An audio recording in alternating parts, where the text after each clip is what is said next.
ನಮಸ್ಕಾರ ಎಲ್ಲರೂ ಹೆಂಗದಿರಿ ಮತ್ತು ಎಲ್ಲರೂ ಆರಾಮದಿರಿ ಅಂತ ಅಂದ್ಕೊಂಡಿದ್ದೀನಿ. ನನ್ನ ಕೇಳಿದ್ರೆ ನಾನು ಸಹ ಆರಾಮದೇನ್ರಿ. ಸೊ ನಾನಿವತ್ತು ನಿಮಗೆ ಒಂದು ಆರೋಗ್ಯಕರವಾದ ಸ್ವಾದಿಷ್ಟಕರವಾದ ರೆಸಿಪಿ ತೊಗೊಂಡಿಗೆ ಬಂದಿದ್ದೀನಿ ರೀ. ಏನಪ್ಪ ಅಂತಂದ್ರೆ ಪಾಲಕ್ ಪಕೋಡ ಮಾಡೋದು ಹೆಂಗೆ ಅಂತ ತಿಳಿಸ್ಕೊಡೋದಕ್ಕೆ ಬಂದಿದ್ದೀನಿ ರೀ. ಅದಕ್ಕಿಂತ ಮುಂಚೆ ನನ್ನ ಚಾನಲ್ನ ಯಾರಾದ್ರೂ ಹೊಸದಾಗಿ ನೋಡ್ತಾ ಇದ್ರೆ ದಯವಿಟ್ಟು ಸಬ್ಸ್ಕ್ರೈಬ್ ಮಾಡಿರಿ, ಸಪೋರ್ಟ್ ಮಾಡಿರಿ ಅಂತ ಕೇಳ್ಕೊತೀನಿ. ನಾನಿಲ್ಲಿ ನಿಮಗೆಲ್ಲ ರೆಸಿಪಿನ ತೋರಿಸ್ಕೊಳ್ಳೋರ ಪ್ರಕಾರ ಇಲ್ಲಿ ಏನೇನು ತೊಗೊಂಡ್ಬಿಟ್ಟು ಪಾಲಕ್ ಪಕೋಡ ಮಾಡಾಕತ್ತೇನೆ ಅಂತ ತಿಳಿಸ್ಕೊಡ್ತೀನಿ ರೀ. ಹಾಗಾದ್ರೆ ಬರ್ರಿ ಮತ್ತೆ. ಫಸ್ಟ್ ನಾನು ಒಂದು ಫುಲ್ ಪಾಲಕ್ ಕಟ್ ಮಾಡಿ ಈ ರೀತಿ ತೊಳೆದು ಇಟ್ಕೊಂಡಿದ್ದೀನಿ ರೀ. ನಾನಿಲ್ಲಿ ಈರುಳ್ಳಿ ಯೂಸ್ ಮಾಡಾಕತ್ತಿಲ್ಲ, ಅದ್ರ ಬದಲಿ ಪೊಟ್ಯಾಟೋನ ಯೂಸ್ ಮಾಡಾಕತ್ತೇನೆ ರೀ. ಹಂಗೆ 2-3 ಹಸಿಮೆಣ್ಸಿನ್ಕಾಯಿ ಮತ್ತು 1 ಕಪ್ ಅಕ್ಕಿ ಹಿಟ್ಟು ಮತ್ತು ರುಚಿಗೆ ತಕ್ಕಷ್ಟು ಉಪ್ಪು, ಸ್ವಲ್ಪ ಅಡುಗೆ ಸೋಡಾ, ಜೀರಿಗೆ ಮತ್ತು 1 ಕಪ್ ಕಡ್ಲೆ ಹಿಟ್ಟನ್ನ ತೊಗೊಂಡಿದ್ದೀನಿ. ಕಡ್ಲೆ ಹಿಟ್ಟು ಎಷ್ಟು ತೊಗೊಂಡಿರ್ತಿರಲ್ಲ ಅದಕ್ಕಿಂತ ಸ್ವಲ್ಪ ಕಡಿಮೆನ ಅಕ್ಕಿ ಹಿಟ್ಟನ್ನ ತೊಗೋರಿ. ಈಗ ಅದಕ್ಕೆ ಏನೇನು ಮಿಕ್ಸ್ ಮಾಡ್ಕೋಬೇಕು ಅನ್ನೋದನ್ನು ತಿಳಿಸ್ಕೊಡ್ತೇನೆ ರೀ. ಫಸ್ಟ್ ನಾನು ಕಡ್ಲೆ ಹಿಟ್ಟನ್ನ ತೊಗೊಂಡಿದ್ನಲ್ಲ ರೀ, ಅದು ಫುಲ್ ಎಲ್ಲ ಕಡ್ಲೆ ಹಿಟ್ಟನ್ನ ಹಾಕೊಳಕತ್ತೇನೆ ರೀ. ಹಾಕೊಂಡ್ಮೇಲೆ ಮತ್ತು ನಿಮಗೆ ಅಕ್ಕಿ ಹಿಟ್ಟು ತೊಗೊಂಡಿದ್ನಲ್ಲ ರೀ, ಅದನ್ನು ಸಹ ಹಾಕ್ಕೊಂಡು ಮಿಕ್ಸ್ ಮಾಡ್ಕೊತೀನಿ ರೀ. ಸೊ ಈ ರೀತಿ ಎಲ್ಲ ಮಿಕ್ಸ್ ಮಾಡ್ಕೋಬೇಕ್ರಿ. ಹಿಟ್ಟನ್ನ ಎರಡು ಮಿಕ್ಸ್ ಚೆಂದಾಗಿ ಆದಮೇಲೆ ಸ್ವಲ್ಪ ಜೀರಿಗೆ ತೊಗೊಂಡಿದ್ನಲ್ಲ ರೀ, ಜೀರಿಗೆ ಹಾಕೊಳಕತ್ತೇನೆ ರೀ. ಅದಾದಮೇಲೆ ಬೇಕಂದರೆ ನೀವು ಅಜ್ವಾನ ಸತ ಹಾಕೋಬೋದು, ಇಲ್ಲ ಅಂದರೆ ಹಾಗೆ ಬೇಡ್ಬೋದು, ಅದು ಸ್ಕಿಪ್ ಸಹ ಮಾಡ್ಕೋಬೋದು. ಅದಾದಮೇಲೆ ರುಚಿಗೆ ತಕ್ಕಷ್ಟು ಉಪ್ಪು ಹಾಕೇನಿ ರೀ. ಅದಾದಮೇಲೆ ಸ್ವಲ್ಪ ಅಡುಗೆ ಸೋಡಾ ಹಾಕೇನಿ ರೀ. ಅದಾದಮೇಲೆ ಮತ್ತು ಹಸಿಮೆಣ್ಸಿನ್ಕಾಯಿ ಹಾಕ್ಕೊಂಡೇನಿ ರೀ. ಹಸಿಮೆಣ್ಸಿನ್ಕಾಯಿ ಹಾಕ್ಕೊಂಡ್ಮೇಲೆ ಕಾದಿರುವಂಥ ಎಣ್ಣೆ ಹಾಕ್ಕೊಂಡ್ಬಿಟ್ಟು ನಾನು ಹಿಟ್ಟನ್ನ ಸ್ವಲ್ಪ ಮಿಕ್ಸ್ ಮಾಡ್ಕೊತೇನೆ ರೀ. ಅದಕ್ಕಿಂತ ನೀವೇನಾದರೂ ಒಣದ ಎಣ್ಣೆ ಹಾಕ್ಕೊಂಡ್ರಿ ಅಂದರೆ ಅಷ್ಟೊಂದು ಟೇಸ್ಟಿ ಬರೋಂಗಿಲ್ಲ ರೀ. ಹಾಗಾಗಿ ಸ್ವಲ್ಪ ಎಣ್ಣೆ ಕಾಸ್ಕೊಂಡು ಹಾಕ್ಕೊಂಡು ಈ ರೀತಿ ಮಿಕ್ಸ್ ಮಾಡ್ಕೊಳ್ರಿ.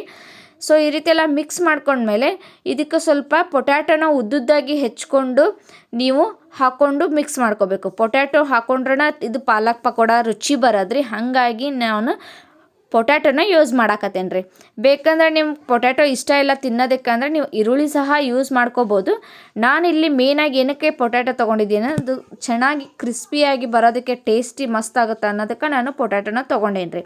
ಅದಾದಮೇಲೆ ಹೆಚ್ಕೊಂಡಿರುವಂಥ ಪಾಲಕ್ ಹಾಕ್ಕೊಂಡ್ಬಿಟ್ಟು ಸ್ವಲ್ಪನೇ ನೀರು ಹಾಕ್ಕೊಂಡು ಅದನ್ನು ಬಜ್ಜಿ ಹಿಟ್ಟು ಥರ ಕಲಸಿಟ್ಕೊತೇನೆ ರೀ. ಈ ರೀತಿ ಬಜ್ಜಿ ಹಿಟ್ಟು ಥರ ಕಲಸಿಟ್ಕೊಳ್ರಿ.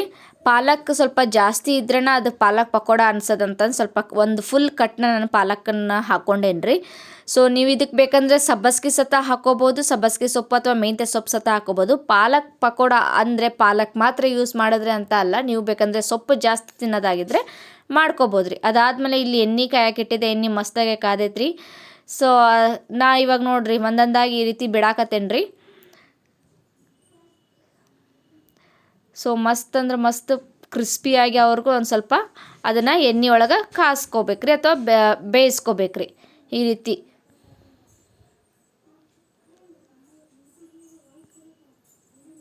ಸೊ ಈ ರೀತಿ ಕೆಂಪಗಾಗೋ ಥರ ಬೇಯಿಸ್ಕೊರಿ ಪಕೋಡನ. ಕ್ರಿಸ್ಪಿಯಾಗಿ ಮಸ್ತಾಗಿ ಟೇಸ್ಟಿಯಾಗಿ ಬರ್ತೈತಿ. ಯಾಕಂದರೆ ಮಳೆಗಾಲದಲ್ಲಿ ಅಥವಾ ಈ ಥಂಡಿ ಕಾಲದಲ್ಲಿ ಸಂಜೆ ಸ್ನ್ಯಾಕ್ಸ್ಗೆ ಚಹಾ ಜೊತೆ ತಿನ್ನಾಕತ್ವಿ ಅಂದರೆ ಇನ್ನೂ ಟೇಸ್ಟ್ ಮಸ್ತ್ ಅಂದ್ರೆ ಒಂದು ಲೆವೆಲ್ ದಾಟೇ ಹೋಗುತ್ತೆ ರೀ. ಹಾಗಾಗಿ ಸಂಜೆ ಸ್ನ್ಯಾಕ್ಸಿಗೆ ಅಂತಂದು ಮಸ್ತ್ ಅಂದ್ರೆ ಮಸ್ತ್ ಹಾಕವ್ರಿ. ಒಂದು ಸಲ ಮನ್ಯಾಗ ಟ್ರೈ ಮಾಡಿರಿ. ಇದ್ರ ಜೊತೆ ನೀವು ಸಾಸ್ ಹಚ್ಕೊಂಡು ತಿಂದ್ವಿ ಅಂತಂದ್ರೆ ಇನ್ನೂ ಟೇಸ್ಟ್ ಮಸ್ತ್ ಬರ್ತೈತೆ ರೀ. ಇದ್ರ ಜೊತೆ ಒಂದು ಫುಲ್ ಕಪ್ ಚಹಾ ಅಥವಾ ಕಾಫಿ ಇತ್ತಂತಂದ್ರೆ ಅದ್ರ ಟೇಸ್ಟ್ ಲೆವೆಲ್ಲ ಇನ್ನೊಂದು ಮೀರಿದ್ದಾಗಿರ್ತೈತೆ ರೀ. ಒಂದು ಸಲ ಟ್ರೈ ಮಾಡಿರಿ, ಮನ್ಯಾಗ ಹೆಂಗಾಗೈತೆ ಅಂತ ಕಮೆಂಟ್ ಬಾಕ್ಸಲ್ಲಿ ತಿಳಿಸ್ರಿ. ಸೊ ಬೇರೆ ಯಾವುದೇ ರೆಸಿಪಿ ಬೇಕಂದ್ರೆ ಕಮೆಂಟ್ ಬಾಕ್ಸಲ್ಲಿ ಕೇಳಿರಿ, ಖಂಡಿತ ಮಾಡಿಕೊಡ್ತೀನಿ. ಇದೇ ಥರ ನನ್ನ ಚಾನಲ್ನ ಸಪೋರ್ಟ್ ಮಾಡ್ತಾಯಿರಿ, ಸಬ್ಸ್ಕ್ರೈಬ್ ಮಾಡ್ತಾಯಿರಿ. ಎಲ್ಲರಿಗೂ ನಮಸ್ಕಾರ ರೀ.